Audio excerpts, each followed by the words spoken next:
protéger la nature grâce à l'installation paysanne. C'est un projet qui nous tient à cœur depuis une dizaine d'années, avec déjà plusieurs installations de professionnels.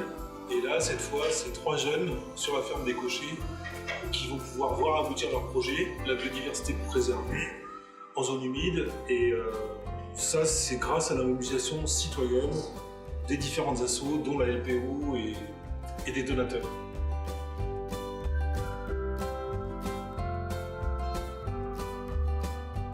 Ce qui m'a intéressée dans ce projet, c'est d'abord la proximité avec ma ferme. C'est une ferme qui se situe à 250 mètres de chez moi. Et ensuite, le projet collectif avec Betty et Benoît. C'est important pour moi de travailler à plusieurs pour qu'on puisse mutualiser le matériel et mutualiser aussi nos forces et s'entraider.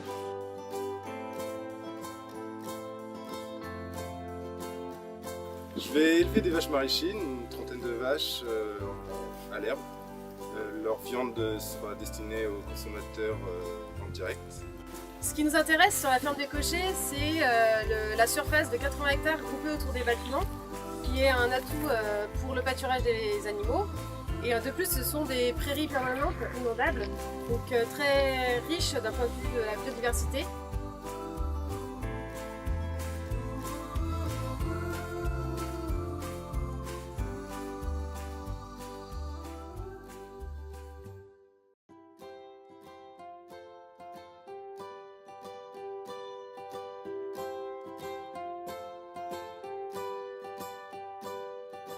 Avec Benoît, nous avons acheté les bâtiments de la ferme des Cochers au mois de novembre.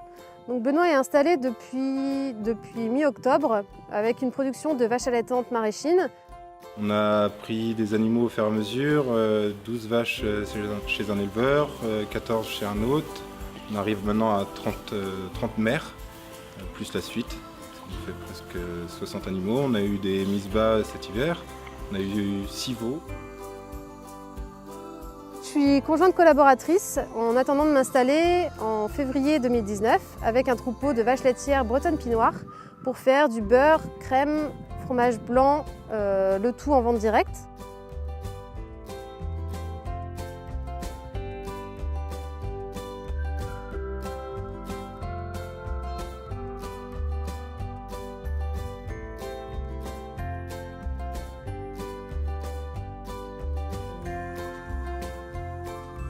Donc l'arrivée au Cocher s'est fait en novembre 2017. Donc pour moi ça a changé pas mal de choses. Déjà au point de vue de l'espace, parce que là où j'étais avant, j'avais une toute petite grange de 100 mètres carrés.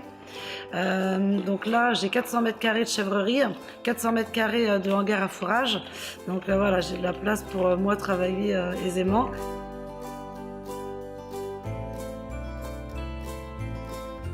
Et les chèvres aussi ont beaucoup plus de place parce que j'ai 3 box de 30 mètres carrés chacun.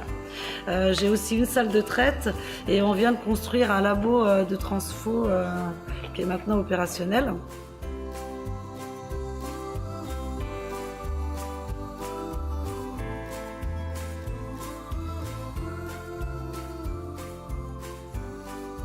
Sur ces espaces de marais, sur la ferme des Cochers, les enjeux sont forts en termes de conservation des zones humides et principalement des prairies humides. Il y a un lien fort entre l'activité agricole et le patrimoine naturel. Ce qui va donner une mosaïque de pâturage pour les animaux, mais aussi va permettre à un nombre d'espèces de s'installer.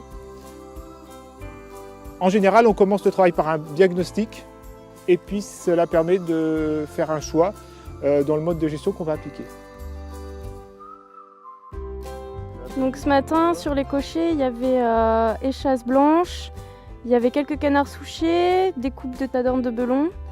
Les échasses Des échasses, j'en avais 16 sur les cochers et j'en avais une bonne dizaine aussi juste à côté. Et après j'ai eu aussi quelques barges, mais aussi sur une zone qui est pas mal inondée.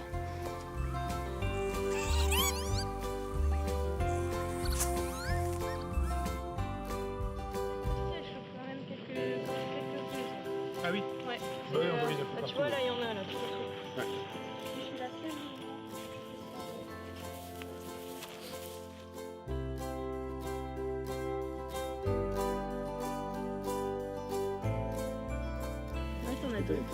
Ah, tu vois, ça arrive. De l'épidure. On dit, ah, ça a dû bouger en fait faire ça.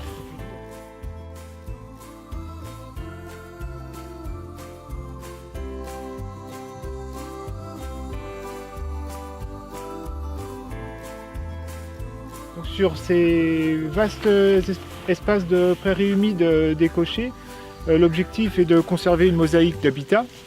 Et la plupart du temps, le travail qui est effectué pour savoir quelles sont les mesures de gestion que l'on va mettre en place, c'est la réalisation d'un plan de gestion.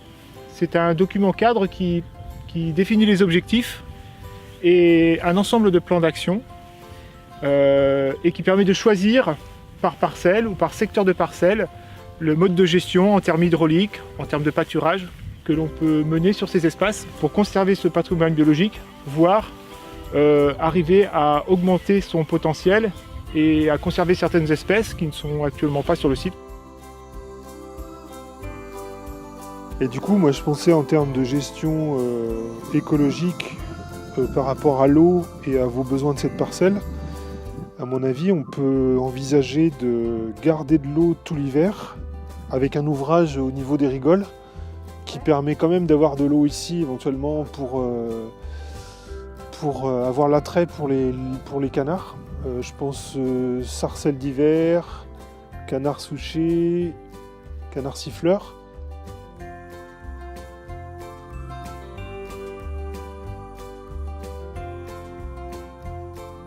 Sur ces espaces de marais, on voit les vaches en train de pâturer.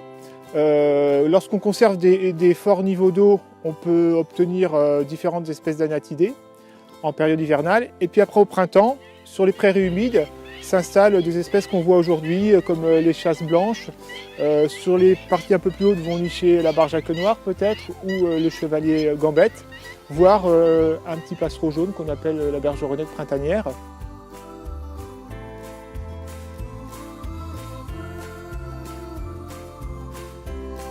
Il y a plusieurs rainettes. Il y a la rainette verte, Ouais. il y a la méridionale aussi.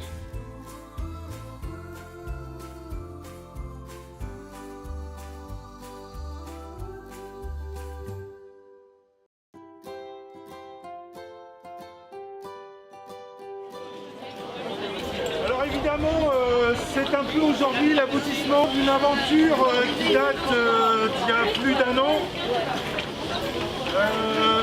Où reprendre une ferme comme celle-ci avec de jeunes agriculteurs qui avaient envie de défendre la biodiversité, c'était pas forcément gagné d'avance. Et on est évidemment très content que ça aboutisse grâce aux 3 porteurs de projet qui s'appellent Betty, qui s'appelle Benoît et qui s'appelle Swazik. Pour applaudir Benoît, Betty et Swazik.